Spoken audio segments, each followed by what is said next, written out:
السلام علیکم، میں ہوں بطول راجپوت اور آپ دیکھ رہے ہیں ریڈ زون فائلز اور میرے ساتھ فہد حسین صاحب موجود ہیں۔ آج کے پروگرام میں 3 اہم خبروں کے اوپر بات کریں گے۔ سب سے پہلے کل ہم نے سوشل میڈیا پہ ایک بڑا انٹرسٹنگ ٹویٹس کا ایکسچینج دیکھا حماد اظہر اور مفتاح اسماعیل صاحب کے درمیان، لیکن اس میں طنز، سیاست اور سارکزم زیادہ تھا۔ ہم نے ہیومینیٹیرین گراؤنڈز پہ کمیونیکیشن نہیں دیکھی، ایسا کیوں ہے؟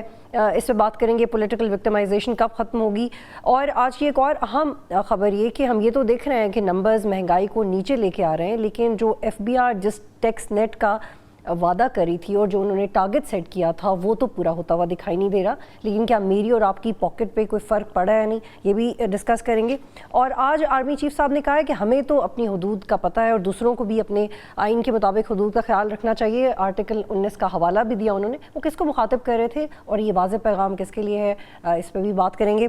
بہت شکریہ فہد، آپ جوائن کر رہے ہیں۔ فہد صاحب، یہ جو کل ہم نے دیکھا ٹویٹس کا ایکسچینج، مطلب ایک گولڈن اپرچونٹی تھی کہ ایک دوسرے سے اچھے طریقے سے بات کر لیتے، لیکن ہم نے دیکھا کہ طنز کرنا اور سارکزم کا موقع نہیں جانے دیا پی ٹی آئی نے دوبارہ۔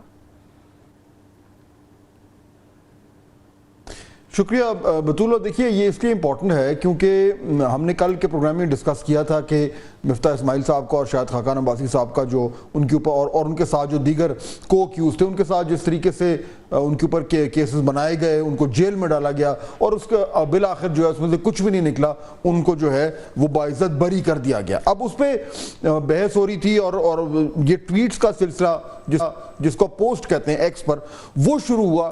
اچھا، اب یہ جو کل سے یہ شروع ہوا اور یہ جو ہے وہ آج تک چلتا آ رہا ہے، اب شاید کچھ تھما ہے، اور وہ شروع ایسے ہوا کہ مفتاح اسماعیل صاحب نے جو ہے وہ ایک جو انگریزی میں انہوں نے لکھا، اس کا اردو ترجمہ ہم آپ کو بتائے تھے۔ انہوں نے لکھا تھا کہ پاکستانی سیاست میں ایک چیز جو ناپید ہے وہ فکری ایمانداری اور اخلاقی جرت ہے۔ نون لیگ اور پی ٹی آئی میں سے کسی نے بھی ابھی تک مجھے مبارکباد نہیں دی، یعنی جو ان کو باعزت بری کیا گیا۔ اچھا، اس کے جواب میں حماد اظہر صاحب جو کہ اب کافی آج کل ایکٹیو ہوئے ہوئے ہیں ایکس پر اور ہر طرح کی معاملات پہ وہ اپنی رائے دیتے نظر آتے ہیں، انہوں نے مفتاح اسماعیل صاحب کی اس ٹویٹ کے بعد جواب دیا۔ انہوں نے کہا کہ سب سے بری چیز جو کسی کے ساتھ ہو سکتی ہے وہ ہے کسی جرم کا جھوٹا الزام لگانا اور اسے کردار کشی کی مہم اور آزمائشوں کی سختیوں سے گزرنا پڑنا۔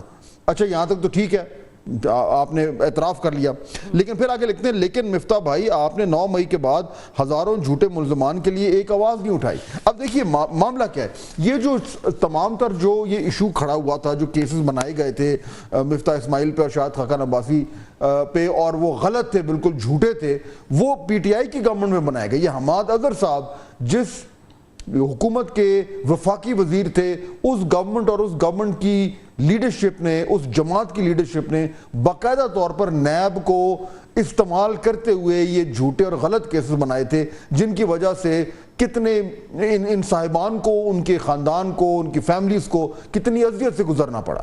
لیکن اب ایشو یہ ہو رہا ہے، اور یہ میں اس لیے آپ کے سامنے پڑھ کے سنا رہا ہوں کیونکہ اس سے یہ آپ کو کلیئرلی یہ سمجھ آتی ہے کہ اس وقت پاکستان تحریک انصاف کے اوپر جتنے بھی ان کے اوپر مشکلات پڑ رہی ہیں، اور ہیں مشکلات، بطول اس پہ تو ہم ڈینائی نہیں کر سکتے، لیکن اب اس مشکل وقت میں اگر انہوں نے اخلاقی طور پر اپنی ایک بہتر پوزیشن اپنانی ہے اور ایک رویہ اپنانا ہے، تو پہلے انہیں اعتراف کرنا پڑے گا کہ انہوں نے کیا غلطیاں کی۔ یہ بڑا ضروری ہے اور ہمیں یہ نظر نہیں آ رہا۔ تو یہ ٹویٹس کو، یہ پوسٹ کو ناظرین کو سنانے کا مقصد یہ ہے کہ اس سے یہ رویہ جو ہے پاکستان تحریک انصاف کا، یہ ایک بار پھر یعنی بالکل عیاں ہو رہا ہے، اور اس وجہ سے ان کو بڑی مشکلات پیدا ہو رہی ہیں۔ اس کے بعد بڑا مختصراً جب حماد اظہر صاحب نے یہ لکھا تو پھر مفتاح اسماعیل صاحب نے ان کو ایک اور جواب دیا جو کہ میرے خیال میں ضروری ہے، کیونکہ انہوں نے کئی باتیں ایسی کی جو کہ حماد اظہر صاحب کو اور ان کی جماعت کو سننی چاہیے۔ مفتاح صاحب نے لکھا کہ حماد بھائی، مجھے آپ سے بہتر ٹویٹ کی امید تھی۔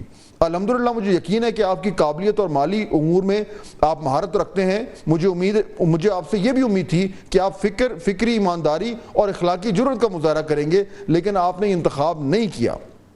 پھر انہوں نے اینڈ میں کہا کہ آج آپ کی پارٹی صحبتوں کا شکار ہے، آپ کی پارٹی میں سے کچھ اسٹیبلشمنٹ کے کندھوں پر سوار ہو کر اوپر آ گئے ہیں اور آپ اسے جانتے ہیں لیکن اسے تسلیم نہیں کریں گے۔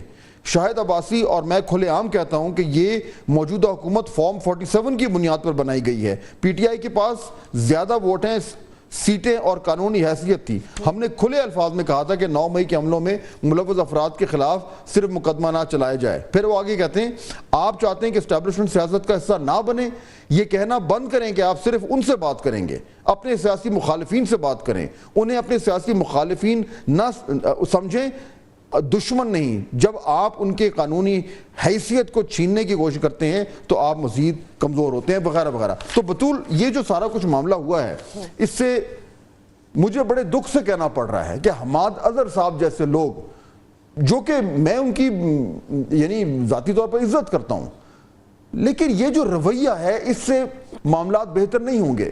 دیکھیے جب تک آپ خود اعتراف نہیں کریں گے کہ آپ نے کیا گڑبڑیں کی, آپ نے کیا زیادتیاں کی, جن کی روشنی میں جن کی وجہ سے پاکستان کی سیاسی جو ماحول ہے وہ خراب ہوا, اگر آپ وہ آج بھی اعتراف کرنے کو تیار نہیں ہیں, جو کہ نہیں ہے.